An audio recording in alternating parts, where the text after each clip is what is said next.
Today on Meta Hour in the Metaverse, we'll be talking mostly about branding and advertising and how you can position yourself to be successful in exposing your brand across different metaverse platforms.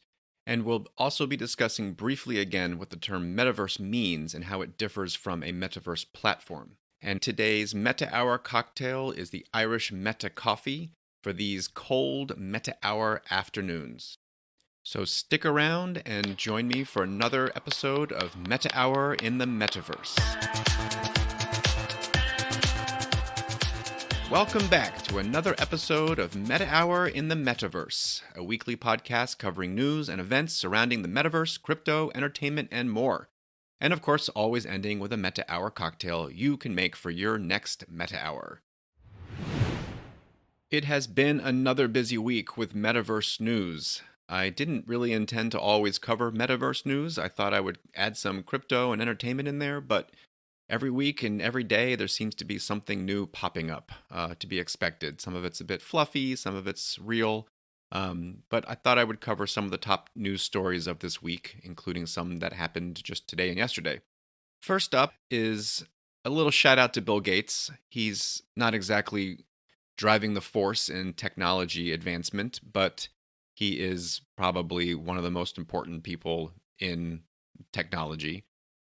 He had a blog post kind of wrapping up the end of the year, and he referenced his beliefs that in a relatively short time, we will be meeting not on two-dimensional Zoom meetings, which drive me bananas, but in a virtual 3D space with avatars which are controlled by our facial movements.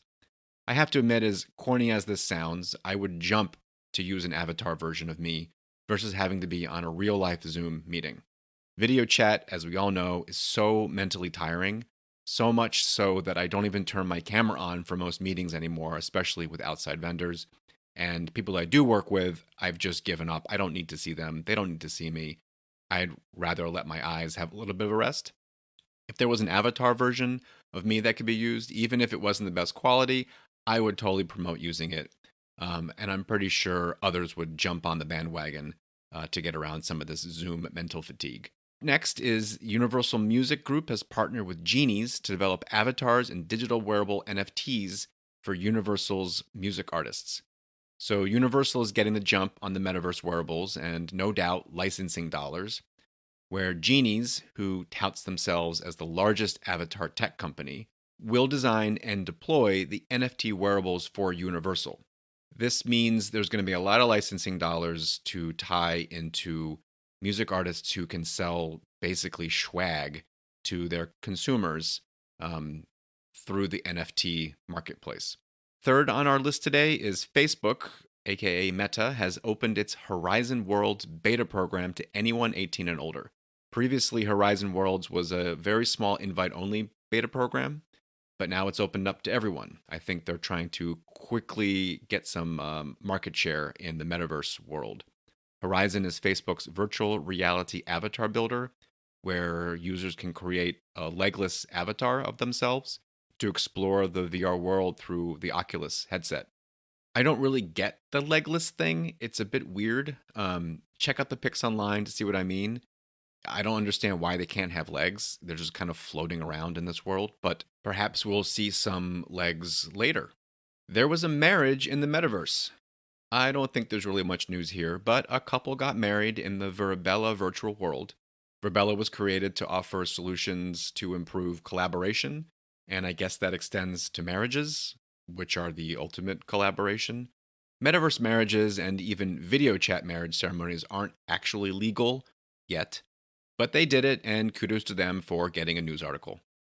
And finally, another major land purchase is brewing with Adrian Cheng, CEO of Hong Kong real estate empire New World Development. They are purchasing one of the largest available plots of land in the sandbox. He says it will be developed into an innovation hub and to highlight business successes from startups in the Greater Bay Area. Greater Bay Area is a megapolis in southern China. Such a great word. Megalopolis. Megalopolis. I've had too many Irish coffees. No disclosures yet on what the price of the sandbox parcel is, but I imagine it's going to be huge. And those are some of the top stories that we saw out of the metaverse this last few days. And on to today's main topic, branding and advertising in the metaverse. If you currently own a brand, what can you be doing to position yourself to be ready for what will be the next windfall of advertising dollars? Big brands are already rushing to be the first to market in some of these destination metaverses. This week, Ralph Lauren launched a fashion line and a playable experience for Roblox called the Ralph Lauren Winter Escape. This is similar to other Roblox playable partnerships from brands like NASCAR and DC Comics, where users could come in and drive around in cars or experience the Wonder World in Roblox fashion, all while getting the brand driven into their brains. For Ralph Lauren, you can run around in a snow covered Roblox land, but more importantly, you can acquire virtual wearable items for your avatars. They are dropping the first set of these this week and through the weekend. No notice on costs, but I'm sure they will be traded significantly on the secondary markets. Examples like these within Roblox require building an entire experience for players to enter and interact with, much like Snoop Dogg's Snoopverse in the Sandbox platform. So, how does brand marketing work in the metaverse? There are positives from the brand side and mostly negatives from the consumer side. Brands have a lot to gain by tapping into what likely will become a billion a year advertising opportunity, while consumers really only have a lot to lose in terms of ad targeting and brand canvassing that will drive a lot of the metaverse's visual spectrum. If you're a big brand that is used to spending the equivalent of a small nation's GDP on advertising, you're not going to have a hard time finding up and coming metaverse platforms willing to create specialized experiences catered 100% to your brand. But for more traditional online advertising, there's not a direct path currently like there is for search advertising through something like Google Ads. I'm sure Google is already working on how to insert search ads into the metaverse, but right now there is an opportunity to place digital billboards on platforms like Decentraland. This can be done by contracting pre existing billboards through companies like NFT Plazas. NFT Plazas essentially own billboard space in different platforms like Decentraland. I jumped into Decentraland today to check out one of their billboard structures. It has a few ads running, but nothing too exciting to report back.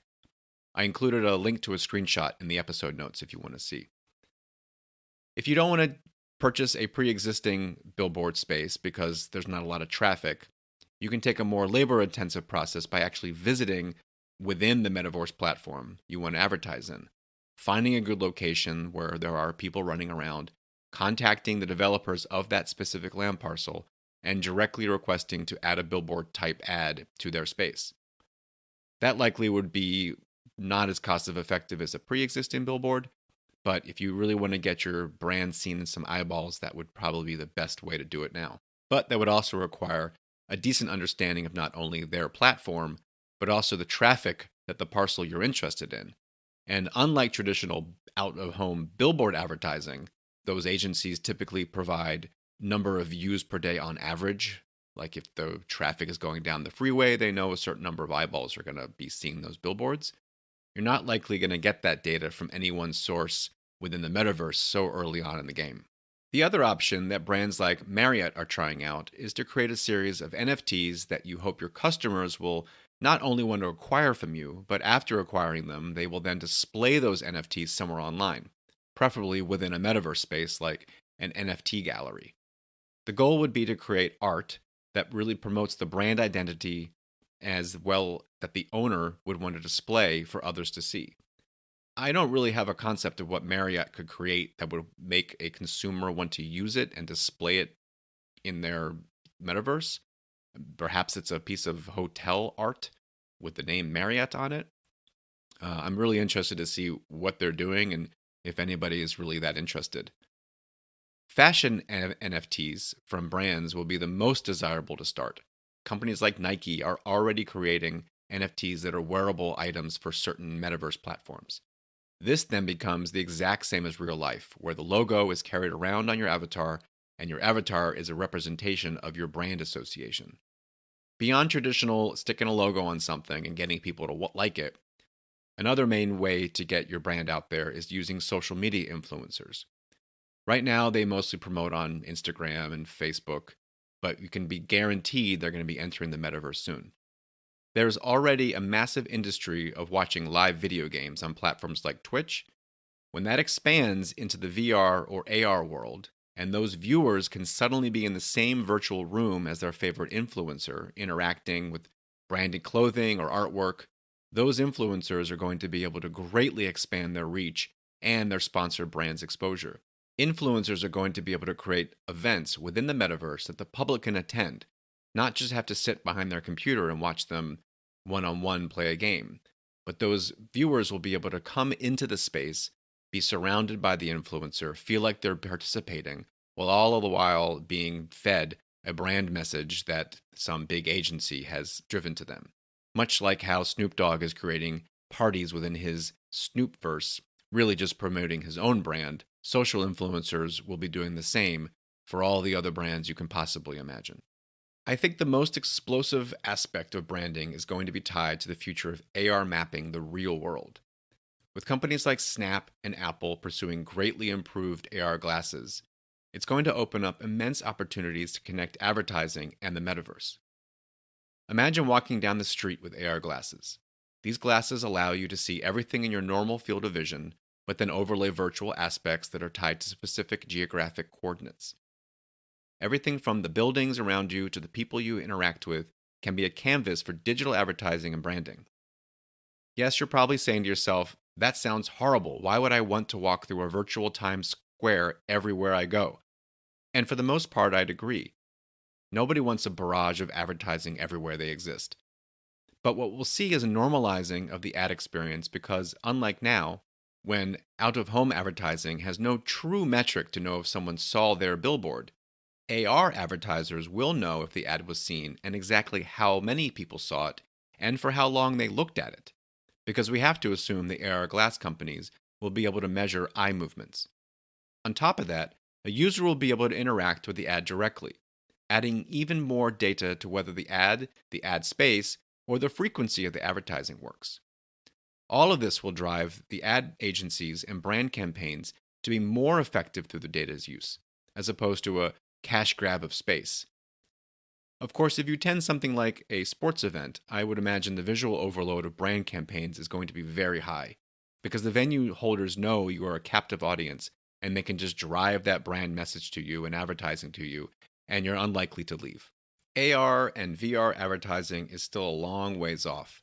But once these platforms start to generate more people, we are going to see new metaverse ad agencies popping up with the ability to push your brand into a multitude of differing campaign opportunities. Of course, there are also drawbacks to all this. The antithesis is what type of intrusion will the big data mining brands and companies get access to when their target consumer is connected to a set of glasses or goggles that will likely be tracking their movements, their eye lines, and their health through heart rate and other data collection. All of this data that is being collected, which would be plotted against your experience in the metaverse, would be cross-referenced against what you were seeing at the time and then could be sold to advertisers who want a certain type of person for each campaign target. At first, that seems similar to how advertising online works today, where ad platforms like Google track what you are searching for, what you are clicking on, what sites you visit, and then feed you ads and brands that you are more likely to be swayed by. The big difference is, ads in the metaverse could come from a large range of different places. Right now, we are usually well aware of a banner ad showing on a website or a YouTube video. But imagine being in a virtual world, or even an AR space, where a store could display a certain type of item to you based on your propensity to purchase it, playing off the almost too human desire to impulse buy. And while that is not too nefarious, how would you respond to an avatar in a virtual space coming up to talk to you, knowing exactly what to say, how to engage with you in conversation? But you then learn, or maybe you never do, that in reality, that avatar is a virtually driven algorithm designed to deliver advertising messages based off what data has been collected from your viewing and searching habits. You might have had an entire conversation with them, not even realizing it's an ad bot. This almost already exists with the advent of virtual influencers. Computer modeled men, women, and characters that have a social media presence and fan following behind them. It's very easy to see these characters being ported straight into any type of metaverse platform and interacting with individuals armed with data on everyone who comes in contact with them. A lot of vulnerable people are going to be pulled into situations that split reality and are easily led to follow and adopt the messages being delivered by an advertiser. We assume there'll be regulation, but I can't see the government keeping up, as we've seen with prior data protection interventions.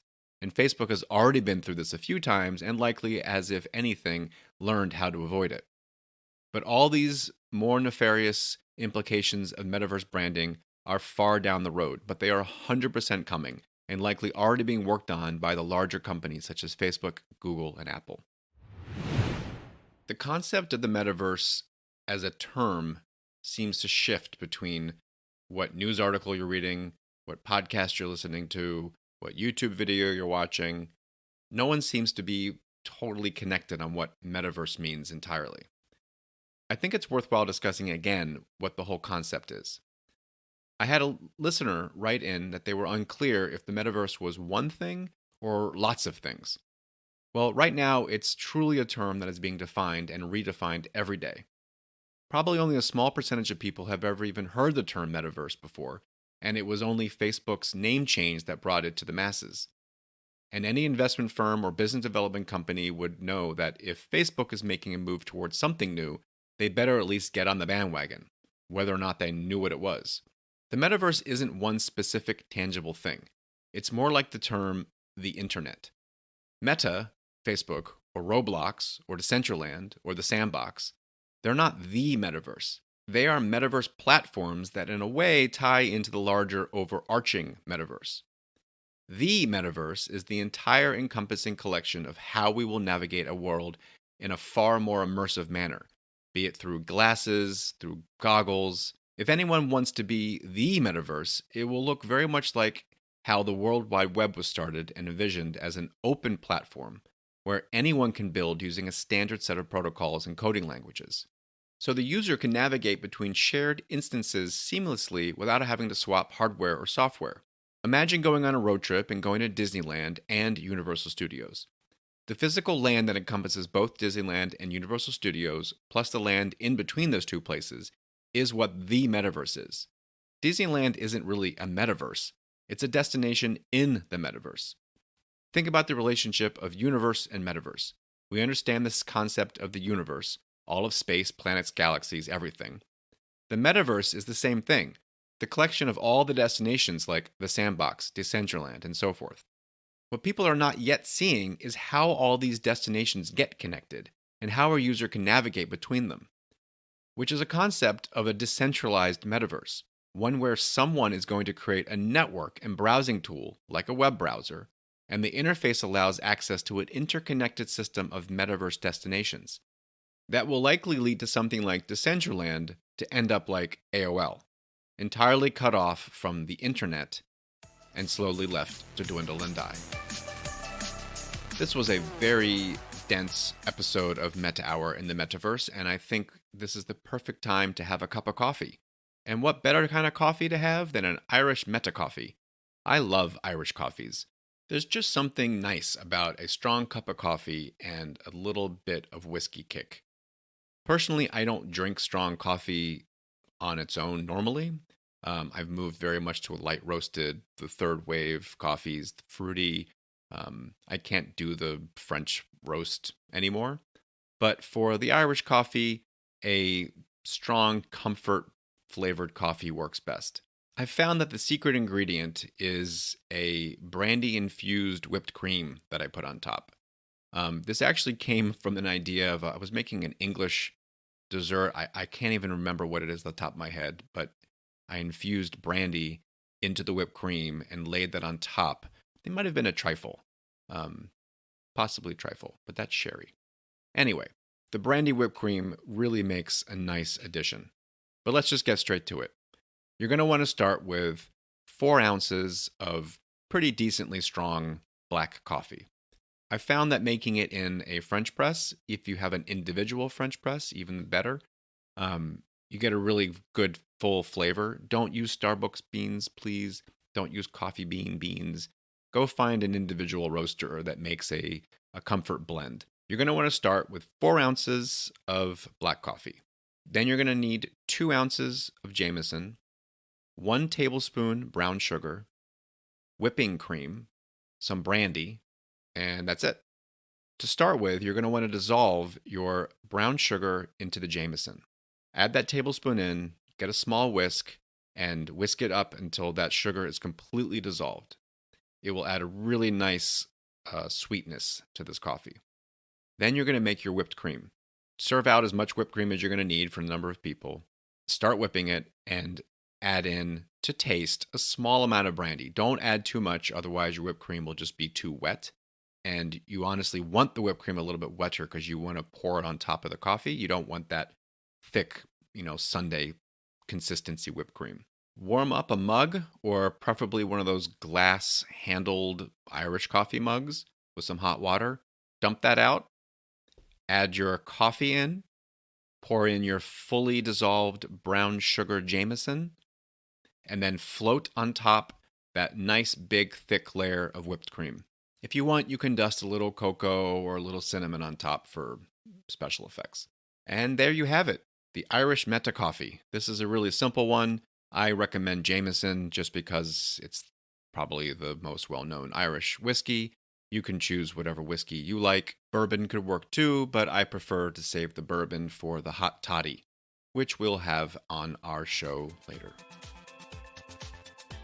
And that concludes another episode of Meta Hour in the Metaverse. We hope you enjoyed this one, and we hope you get to make that Irish Meta coffee for your next Meta Hour. We'll be back next week with more news to share and another cocktail to boot. Until then, I'm Ben Stanley, saying and wishing you cheers. Oh, and if you like our podcast, please review it. It can be found on Apple, Spotify, Google, and Amazon Audible. And if you have any questions, you can email them to ask@themetahour.com.